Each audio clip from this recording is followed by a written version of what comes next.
Good morning, sir. I will give you 10 rating sheets, 1 assessor guide, 10 candidate guide, and 10 cars that will be needed by our assessor. Good morning, sir. Here is my appointment letter as approved that I am the assigned assessor for this assessment. I will first check the assessment area. If the assessment area is well ventilated, safe, and illuminated. And also I will going to check the tools and equipment are complete.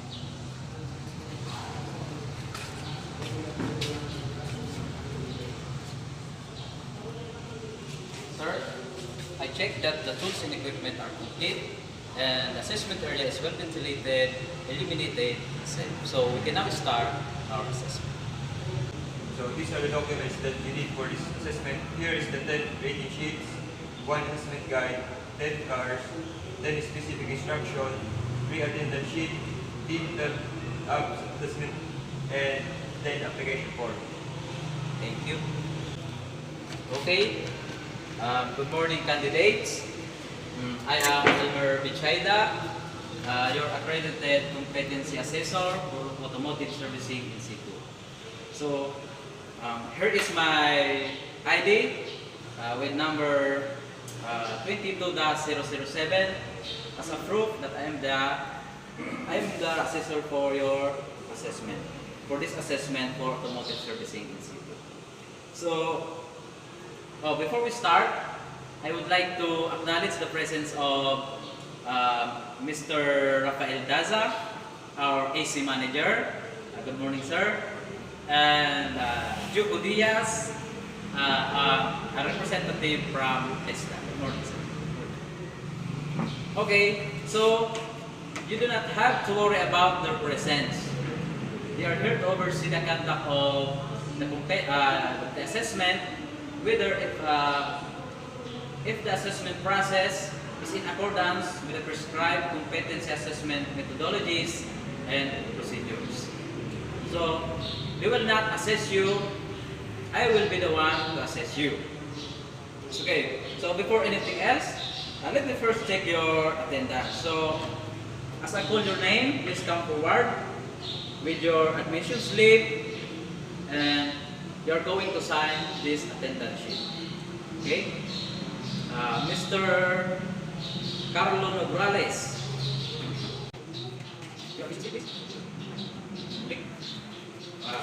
Mr. John Hilario.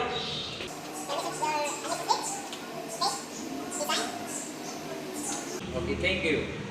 So, I have here your accomplished application form and self-assessment guide. So, what does it mean? It means that you can perform all the units of competency enumerated for automotive servicing in situ. So, before going further, let's have first a brief orientation. So, what is assessment? So, assessment is a process of collecting evidence and making judgment on whether competency has been achieved. So, ano yung mga purpose ng assessment? So maybe, iba-iba yung purpose ninyo dito sa pagpapasses sa automotive servicing in situ. Yung iba for educational needs, at yung iba naman ay sa qualification, for work, etc. So, automotive servicing in situ is composed of basic, common, and core competencies. But we will be focusing on the core competencies, which is namely the service automotive battery, and number 13 is overhaul manual transmission. So, automotive servicing in situ has 2 types of assessment. So, mag-undergo kayo ng dalawang klase ng assessment dito. So, number 1, first is the demonstration, and second is the oral questioning or oral interview. So, automotive servicing in situ is a COC type of assessment. So, anong ibig sabihin nun? So, kailangan yung ipasa yung COC number 1, COC number 2, and so on. So, in case na ma-fail kayo or not incompetent kayo sa isang COC, sa reassessment, hindi nyo na kailangan mag-undergo ng iba pang COC na competent kayo. So, focus lang yung pangalawang, yung reassessment ninyo kung saan kayo is not yet competent. So, in COC number 1, in Automotive Servicing in situ, you have to service engine component for 1 hour, service automotive electrical components for 2 hours, service under chassis components for 2 hours, and service powertrain components for 1 hour. And for your oral interview, you have to answer at least 8 correct answers out of 10 questions para maging satisfactory yung rate ninyo. So, isang oras din yung binibigay sa oral interview. So, the total demonstration and interview, you have a total of 6 hours. Okay? So, for the assessment procedure, candidate number 1 will be the first to be assessed. So, he will going to under the COC number 1 first. Will be assessed according to the numbering of the COCs. So, COC number 1, COC number 2, until we reach the final or the last COC. Okay, so before starting the assessment, let us discuss the do's and don'ts of our assessment area. So sa mga do's natin dito, always follow the OHS procedures. So if there is a prescribed PPEs, you must wear complete PPEs and always observe again the OHC procedures. For don'ts, yung paggamit ng cellular phone, pinagbabawal po rito oras na nag-start na yung assessment process. So second, bawal yung loitering. And last, kung aalis kayo rito sa premises na assessment area, kailangan kayong magpaalam or please notify the staff or me as your assessor. So, walang aalis kung walang pahintulot yung staff ng assessment area or mismo ako as your assessor. Okay. So, yung mga ano naman dito, nagpa-practice ng religious rituals, praying, and for medications, natitake ng medicine. So, we consider allowable adjustment. So, ang gagawin nyo lang is notify me or kung sino man na staff rito yung na-assign para ma-perform yung activity nyo. Kung mag-pray kayo, kung sa Muslims, sino ba dito yung Muslims? Kung mag-pray kayo, magsasala kayo, kung nagkataon na nasa assessment process kayo, so wala iba kayong gagawin kundi approach nyo lang po ako. Since na yung mga instructions natin dito sa papel is written in English language, so yung mga nahihirapan na umintindi ng English, please notify me or ask questions about the specific guidelines. I am willing to translate it for you on your vernacular language. Kung Bicol man, wag lang po Bisaya. Okay? Thank you. So, as a candidate, kung hindi kayo satisfied, kung doubt kayo sa aking desisyon, so you have the right to file an appeal or attest the regional office. So, gagawin nyo lang, magsusulat kayo ng appeal doon at sa sino man ang representative sa TESDA na kailangan nyo i-address yung sulat ninyo. So, in me as an assessor, I have the right to stop the assessment process kung may nakikita kung magiging dahilan ng sakuna man, aksidente, or any danger that may occur on the assessment process. So, upon receiving your cars, will be given to you by, ibibigay sa iyo ng AC manager right after your demonstration. So, huwag niyong kakalimutan antayin yung cars niyo kasi kailangan yon pagkuha ng inyong NC sa OSCO office sa Legazpi in case na competent kayo. So, after 3 working days, after receiving the cars, you can apply for your NC certificate. So, ano po yung mga kailangan ninyo? So, number 1, of course, the cars. And passport size picture with white background. And 50 pesos for processing fee. So, your NC is valid for 5 years. So, in case na sa isang COC is yung result is not yet competent, there are 2 options para sa inyo. So, yung number 1, you can apply for reassessment of your COC kung saan kayo not yet competent at any accredited assessment area in your own convenient time. So, number 2, pwede niyong i-apply sa TESDA yung mga COC for NC certificate, yung COC na ang result is competent. Okay? Okay? So, i-assign ko kayo the numbering based on your candidate's number based on your attendance sheet. So, bali first candidate to perform will be Carlo Lograles and followed by John Hilario. So, any questions? Okay? Since there's no questions, I will give you now the specific instruction. Please read them carefully for 10 minutes. And kung may katanungan pa ulit, don't hesitate to raise questions while hindi pa tayo nag-umpisa na assessment. Okay, there's your specific instruction. Okay, time's up. Let me introduce to you the tools and equipment that we'll be using during the assessment. Okay, here is the tools. Okay.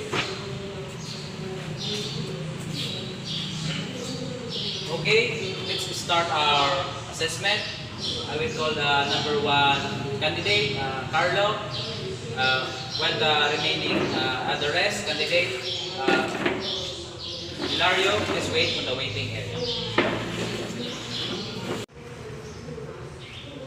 Okay, and so COC number 1, you have to service engine component. Time starts now. Okay, stop. COC number 2, you have to service automotive electrical components. Time starts now. Okay, stop. And COC number 3, you have to service under chassis components. Time starts now. Okay, stop. COC number 4, the last, service powertrain components. Time starts now. Okay, stop. Okay, in COC number 1, you have to perform service engine component. Time starts now. Okay, stop. COC number 2, you have to service automotive electrical components. Time starts now. Stop. Okay, COC number 3, you have to service under chassis components. Time starts now. Stop. Okay, number 4, COC, service powertrain components. Time starts now. Okay, stop.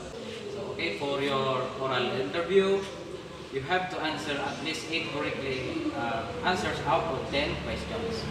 So number 1 question, what will you do if the engine overheats? Okay. Number 2 questions. Number 10, what will you do if the battery is not charging? Okay.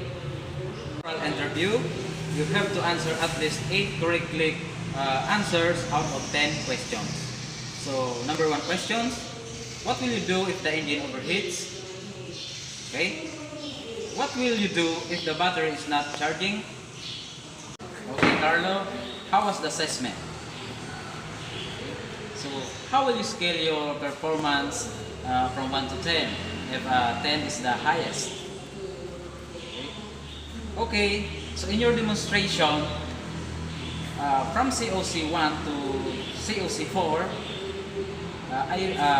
your rate is satisfactory. So your overall result for your demonstration is satisfactory. Okay, I will sign your rating sheet. You sign rating sheet. Okay, thank you. So for your oral interview, oh, congratulations, you got a perfect answer out of 10. So you got 10 correct answers. So okay, I will sign. Sign. Okay, thank you. Wait for the cars.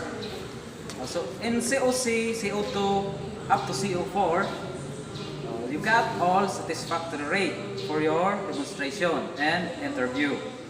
So my recommendation is for the issuance of national certificate for automotive servicing in situ, all the COCs. So I will sign. Please sign. Okay, thank you. So after this assessment, the cars will be given to you by the AC manager immediately. So after 3 working days, you can apply for the issuance of your NC at the TESDA provincial office. So just bring the following: your cars that will be given to you after the assessment by the manager, and passport size picture with white background, and of course 50 pesos for processing fee. Again, congratulations. Okay, how was the assessment? Okay, so how will you scale your performance from 1 to 10 if the 10 is the highest?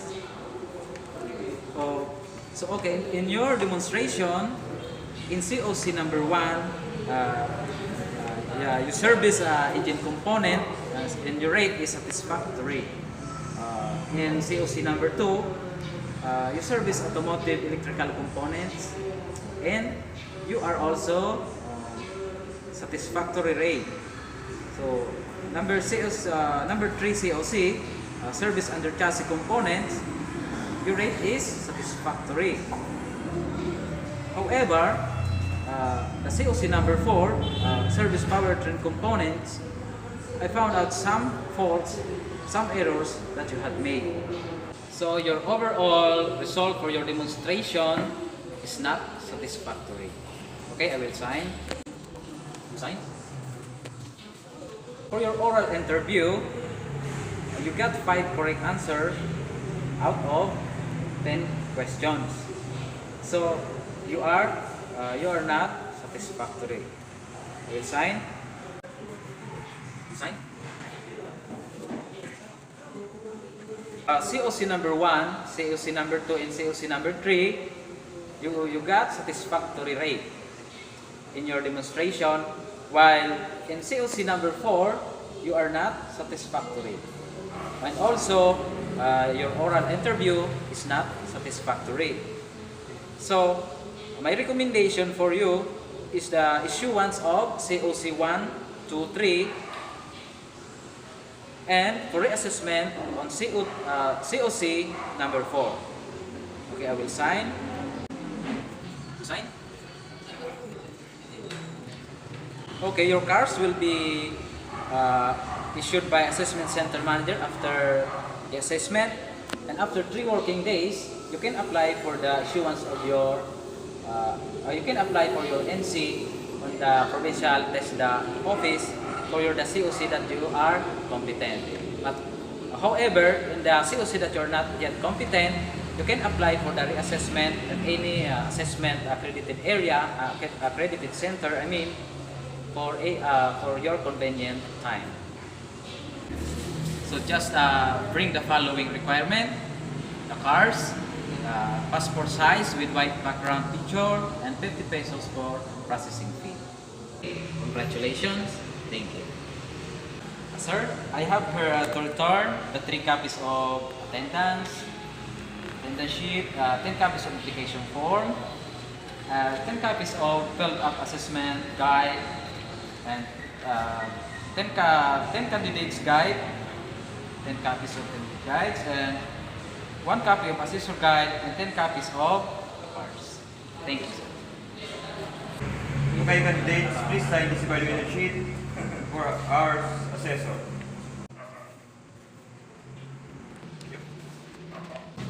Okay, here's your cars.